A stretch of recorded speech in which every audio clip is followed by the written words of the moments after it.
What's the greatest play from the 2014-15 BYU sports season thus far? At Parker Lawrence says, beating St. Mary's feels awesome, especially in basketball.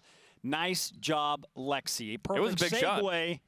To the hero of the night and now of the morning, Lexi Eaton joining BYU Sports Nation. Lexi, did you sleep at all last night? Oh, I got some good sleep. We had some celebratory pizza last night, and so we felt pretty full and good, and then I knocked out, so I'm feeling good this morning. You have 3 full days to rest. Yep. Isn't that a little weird? Good, but weird? It's really weird. Really, really weird. We're not sure what to do with ourselves. I mean, obviously we're going to prepare, but we got some time to relax and get ourselves physically ready to go and mentally, and so we're excited about that. Lexi, I asked you this last night after I tracked you down. By the way, you were sprinting out the court, and I was like, come back! I need to do an interview. I asked you, when did you realize that, you know, I'm probably going to have to carry the load? At what moment in the game? Ooh, I'm not sure if it was an exact moment, but I kind of knew coming into the game. Morgan had a hurt back, and so Carly Rosenthal is just brutal. She's a tough player. So I knew that it was going to be tough for her going into the game, but yeah, I just saw a lot of driving lanes open, and I knew I could take on some of the load with that, and because I had room to create. And I was able to do that. Let's go back to that final play. You have a timeout, but choose not to use it. You get the ball on the right wing. Walk us through what happened. Well, first of all, the play was drawn up for someone else, and so I was actually going in for the rebound when Zojan had the ball. But then I realized, oh, she's not shooting it for whatever reason, and so I knew I had to get the ball. So I kind of got myself open on the right wing, which is the perfect spot for me. And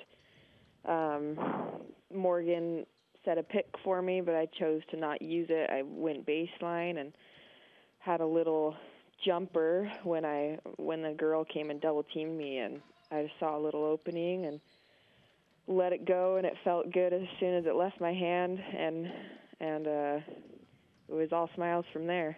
How is that not played drawn up for you? You had 28. I don't know.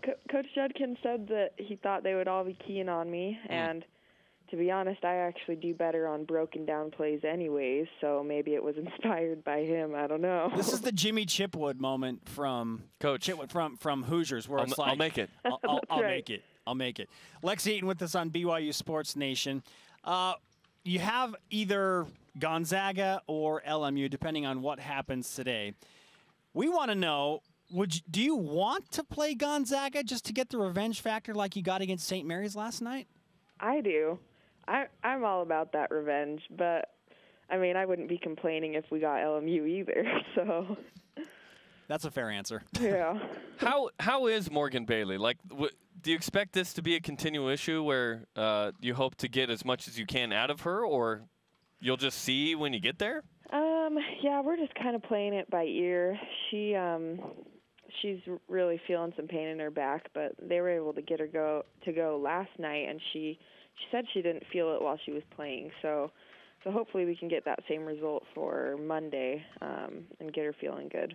Some fantastic reaction from your bench and your coach after you made that shot. The fist pump from Juddy was just like, yeah, that was outstanding. Classic. What was your favorite moment in terms of reaction, either on social media or in the moment last night after you hit that shot? Oh, there's a lot of good reactions. Probably the initial reaction of after I hit it, and then we were all joking about how when we started doing the celebration kind of huddle, that a couple girls accidentally ran into the St. Mary's coach and bumped him. So we were joking about that. That was pretty funny. And I don't know, social media was blowing up. A lot of people are on the bandwagon now, so that's pretty cool to see. Where does that rank in terms of big shots you've made in your career? I'd say number one. Just with all of the pressure and just the whole situation, I'd say it's number one for sure. Did you worry at all that they would maybe make that last shot, or there was 1.8 left, I guess? When they had the ball, is that what you're? Yeah, once they inbounded the ball and chucked it up from deep. Oh, I actually started celebrating, and Melinda started yelling at me from the sideline, "Get back Get on back!" defense!" So at that point, I was like, "Oh no!" But I saw that we were in front of the girl that had the ball, and so it was a long shot. Someone else can defend it. You just made the shot, you know? Yeah, I did my job.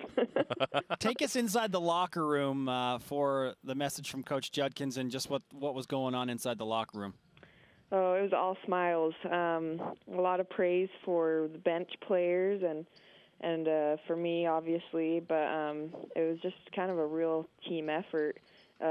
Lots of people stepped up in key moments with Kylie's bank jump shot. Oh, the bank was open late in Vegas. The bank was open. That was awesome. Is. And a couple girls off the bench, Cassie, Christine Fuller, Savannah had a huge play too. So just a lot of praise for all of the girls coming out and competing tough all the way to the end. There's always these interesting storylines that develop. Like you look at the final stats and you're like, Cassie Broadhead had 6 more points than Morgan Bailey. Yeah. What in the world? What did you talk to Cassie about last night, having stepped up in a very big stage and finally, participating and getting a win over a team you hadn't beat? Oh, man, it's big time, especially from a young player. She was ready to go. She was ready to compete, and she attacked when she needed to, and she had that 4-point play that was big time, and she hit her free throws. I mean, it's clutch on her end, too. She came in and played really solid for us. You get 4 fouls with about 14 minutes to go. And at that point, I think, oh, there's some real trouble here. You come in with, 10 and a half left or something. How did that change the way you played, and how did you avoid getting a 5th? Oh, man, that was really tough. So you have to change how you play, obviously, because you can't get your 5th. So coming into the game, I knew I had to just be solid on defense, just go back to the fundamentals, move your feet, show your hands, keep them in front of you. But then offensively, I told myself to stay in the flow of things. So I was still just reading the defense, taking what they gave me, but being smart to not get an offensive foul. And just really doing what my team needed me to do. And so that's kind of how my mentality changed. There was a play where you could have had your 5th, and they didn't call it. Did you appreciate that a little? Of course. There was probably a few sighs of relief on those. And we had to kind of change up the defensive plan because I was originally going to be the box and 1 on their best player. On Nicholson, yeah. Yeah, but then we had to change it because that would have been really bad. Now, you implemented that late in the game, and that was a brilliant move. Whose idea was that to go to the boxing 1 with a few minutes left on Lauren Nicholson? It was kind of by committee. We talked about it a little bit during the week, but putting me on her. And so they, I think by committee, switched it to Mackenzie Morrison. She had fouls to give, so they stuck her on her. And it was a great call. They weren't sure what to do. After losing 4 of 5 to go into this tournament and then to beat St. Mary's, did that validate maybe the kind of team you think you are? It does. It makes you forget all of those losses against St. Mary's. We're feeling pretty good, and it's all about when you come to play at the end of the season. A lot of things can happen that will make you forget those bad moments.